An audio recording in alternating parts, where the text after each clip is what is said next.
Саламатсыздарбы? Павловния дарыгына кызыгуучулар. Павловния дарыгы бул көчөтүнөн өстүрүлгөн 1,5 жыл болду ушу көчөткө.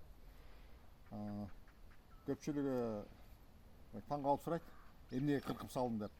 Билбегендер үчүн бул кут даракты 1 жылдан кийин кекстер кыркып койсок, ошончолук жакшы өсөт. Бат өсөт, түз өсөт. Жакыныраак тантат. Кекстерибиз кандай болот? Кекстерибизди көрсөтөбүз.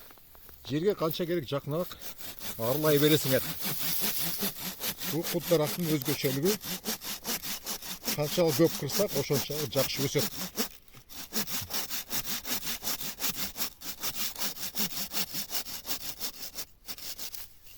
Мына ушул жерден 1 айдан кийин 3-4 бутак өсүп чыгат.